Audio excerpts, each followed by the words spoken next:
شخص تھا جو تمہارے درمیان بھیجا گیا تھا؟ تو وہ کہتا ہے کہ میں بھی اس بارے میں نہیں جانتا۔ آسمان سے ندا آتی ہے، یہ بندہ جھوٹ بکتا ہے، اسے آگ کا لباس پہنا دو، آگ کا بستر بچھا دو، جہنم کی طرف اس کے لیے کھڑکی کو کھول دو، یہاں تک کہ جہنم سے گرم گرم زہر آلود ہوا اس کی روح تک پہنچتی رہتی ہے قیامت کی صبح تک۔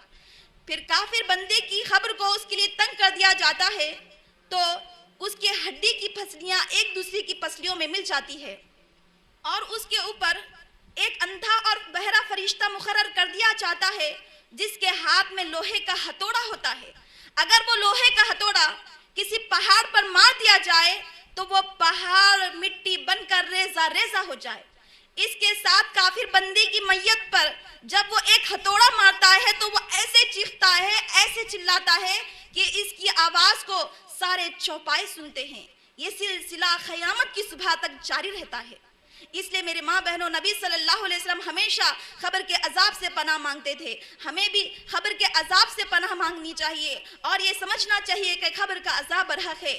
اللہ تعالی ہم تمام کو قبر کے عذاب سے محفوظ رکھے۔ ہمیں یہ دعا کرنی چاہیے، رسول اللہ صلی اللہ علیہ وسلم نے ہمیں یہ تعلیم دی، اللہم انی اعوذ بک من عذاب القبر، اے میرے پروردگار میں تجھ سے قبر کے عذاب سے پناہ مانگتی ہوں۔ میرے ماں اور بہنوں، فکر آخرت کا سلسلہ جاری ہے۔ موت کے بعد سے لے کر قبر کی زندگی میں برزخی زندگی گزارنے کے بعد ایک انسان قیامت کی صبح کا بھی منظر دیکھتا ہے۔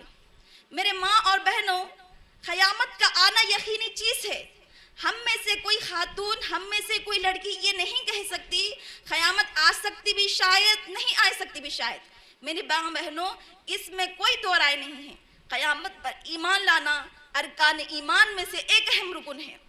میرے ماں اور بہنوں، آخرت پر ایمان لانا ایمان کے ارکان میں سے ایک اہم رکن ہے۔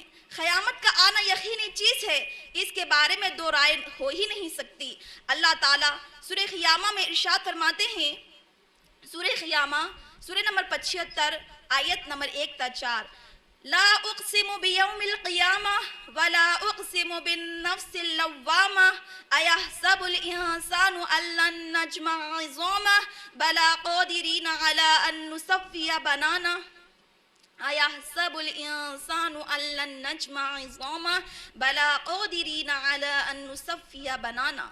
اللہ تعالیٰ سورہ قیامہ میں ارشاد فرماتے ہیں، میں قسم کھاتا ہوں قیامت کے دن کی اور قسم کھاتا ہوں اس نفس کی جو ملامت کرنے والا ہو۔ کیا انسان یہ گمان کرتا ہے کہ ہم اس کی ہڈیوں کو جمع نہیں کریں گے، بلکہ ہم تو قادر ہے اس بات پر کہ اس کے پور پور کو تک درست کر دے۔ میرے ماں اور بہنوں، قیامت کا آنا یقینی چیز ہے، لیکن قیامت کب آئے گی اس کا صحیح علم بس اللہ کے پاس ہے۔ اللہ تعالیٰ نے اس کا علم انبیاء سمیت کسی کو نہیں دیا۔ اللہ تعالیٰ ارشاد فرماتے ہیں سورہ نازیات آیت نمبر 42 تا 44، یسألونک عن الساعۃ ایان مرساہا فیما آنت من ذکراہا الی ربک منتہاہا۔ لوگ مشرکین آپ سے قیامت کے واقع ہونے کا صحیح علم دریافت کرتے ہیں، آپ کو اس کے بیان کرنے سے کیا تعلق، اس کی علم کی انتہا تو بس اللہ کے پاس ہے۔ قیامت کا آنا یقینی چیز ہے، قیامت کب آئے گی اس کا صحیح علم اللہ کے پاس ہے، لیکن میرے ماں اور بہنوں، قرآن مجید کی آیتوں کو پڑھنے سے یہ بات معلوم ہوتی ہے کہ قیامت کبھی بھی آ سکتی ہے۔ قیامت ہم پر اچانک آ جائے گی۔ اس بارے میں اللہ تعالیٰ ارشاد فرماتے ہیں سورہ انبیاء آیت نمبر 1، اقترب للناس حسابهم وهم فی غفلۃ معرضون، لوگوں سے حساب لیے جانے کا وقت قریب آ پہنچا اور وہ غفلت میں منہ پھیرنے والے ہیں۔ سورہ اعراف سورہ نمبر 7 آیت نمبر 187، لا تأتیکم الا بغتہ، وہ تم پر محض اچانک آ پڑے گی۔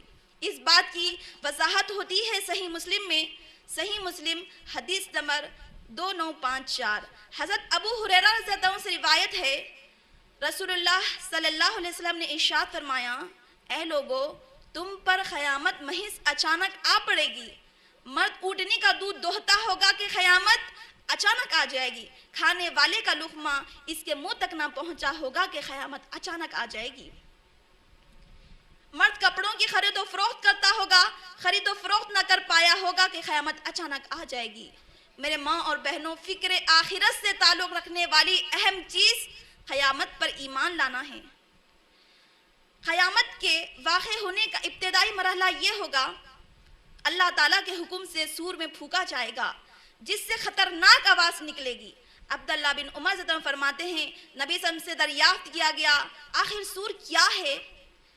تو رسول اللہ صلی اللہ علیہ وسلم نے فرمایا، سور ایک سینگ ہے جس میں اسرافیل علیہ السلام جمعے کے دن پھونکیں گے۔ اس بارے میں اللہ تعالیٰ ارشاد فرماتے ہیں، سورہ خوف سورہ نمبر 50 آیت نمبر 20، وَنُفِخَ فِي الصُّورِ فَصَعِقَ مَا فِي السَّمَاوَاتِ وَمَا فِي الْأَرْضِ إِلَّا مَا شَاءَ اللَّهُ۔ جب سور میں پھونک دیا جائے گا تو جو کچھ آسمانوں میں ہے، جو کچھ زمین میں ہے، سب ہلاک ہو جائیں گے۔ میرے ماں اور بہنوں، قیامت کے واقع ہونے کا اول وقت یہ ہوگا کہ سور میں پھونکا جائے گا جس سے دنیا کا سارا ظاہری نظام تباہ و برباد ہو جائے گا، ہر چیز فنا ہو جائے گی۔ اس کے بعد نبی صلی اللہ علیہ وسلم فرماتے ہیں، ثم نفخ فیہ اخری فاذا هم قیام ینظرون۔ جب سور میں پھونکا جائے گا تو دوبارہ لوگ اٹھ کر کھڑے ہو کر دیکھنے لگیں گے۔ میرے ماں اور بہنوں، جہاں ایک طرف دنیا کا ظاہری نظام تباہ و برباد ہو جائے گا، ہر چیز فنا و برباد ہو جائے گی، تو پھر دوسری طرف اللہ تعالیٰ تمام لوگوں کو پیدا کر کے ان کا حساب کتاب کر کے نیک لوگوں کو اچھا بدلہ، جبکہ بدوں کو ان کے کیے کی پوری سزا سنائیں گے۔ میرے ماں اور بہنوں، قیامت کے واقع ہونے کا ابتدائی مرحلہ سور ہوگا۔ سور میں اسرافیل علیہ السلام کے حکم سے سور پھونکا جائے گا جس سے سارا دنیا کا نظام تباہ و برباد ہو جائے گا۔ میرے ماں اور بہنوں، اللہ تعالیٰ ارشاد فرماتے ہیں سورہ رحمان آیت نمبر 27 تا 28، کل من علیہا فان ویبقا وجہ ربک ذو الجلال والاکرام۔ ہر چیز جو دنیا پر ہے فنا ہو جائیں گی، سوائے تیرے رب کی ذات جو عزت اور عظمت والی ہے باقی رہ جائے گی۔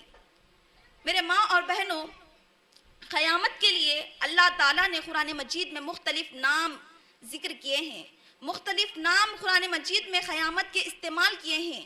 مثال کے طور پر یوم الآخر، یوم القیامہ، یوم البعث، یوم الخروج، یوم الفصل، یوم الدین، یوم الحسر، یوم الخلود، یوم الحساب، یوم الوعید، یوم الساعہ، یوم القارعہ، یوم التناد، یوم التغابن، الطامۃ الکبریٰ، الغاشیہ، الواقعہ۔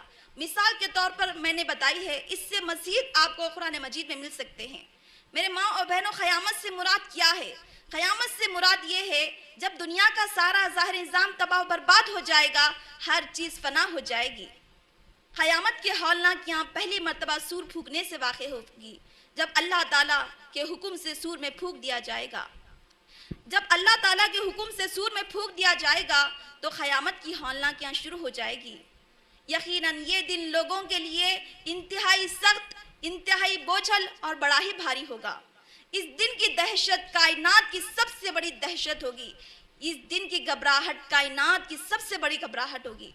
جس دن آسمان پھٹ جائے گا، پھٹنے کی وجہ سے سرخ تانبا ہو جائے گا، پھٹنے کی وجہ سے اس کی جوڑ ڈھیلی ہو جائیں گی، سورج بے نور ہو جائیں گا، چاند بے نور ہو جائیں گا، سورج اور چاند جمع کر دیے جائیں گے، ستارے بکھر جائیں گے، زمین میں شدید قسم کا بھونچال آ جائے گا، سمندروں میں سخت آگ پیدا ہوگی، سمندر ابل پڑیں گے، زمین میں شدید قسم کا بھونچال آ جائے گا، پہاڑ اون کی طرح اڑیں گے، پہاڑ ریزہ ریزہ کر دیے جائیں گے۔ جس دن انسان اپنے کیے پر بے حد افسوس کرے گا، کاش میں آج مٹی ہو گیا ہوتا، کاش میں فلاں فلاں کو دوست نہ بنایا ہوتا، کاش میں رسول اللہ صلی اللہ علیہ وسلم کا طریقہ اپنا لیا ہوتا۔ اس دن انسان بے حد اپنے کیے پر افسوس کرے گا۔ اس دن کی گھبراہٹ سے بچے بوڑھے ہو جائیں گے، اس دن کی گھبراہٹ سے کلیجے منہ کو آ جائیں گے، اس دن کی گھبراہٹ سے دل کانپ اٹھیں گے۔ اس دن کوئی دوست، کوئی عہدہ، کوئی منصب، کوئی ہوشیاری، کوئی چالاکی کام نہیں آئے گی۔ اس دن ہر ایک کو ایسی فکر ہوگی جو اسی کے لیے کافی ہوگی۔ اس کے بعد کے مرحلے کے بارے میں نبی صلی اللہ علیہ وسلم فرماتے ہیں، صحیح مسلم حدیث نمبر 2940، حضرت ابو ہریرہ رضی اللہ عنہ سے روایت ہے، نبی صلی اللہ علیہ وسلم نے ارشاد فرمایا، پہلی مرتبہ سور پھونکے جانے کے بعد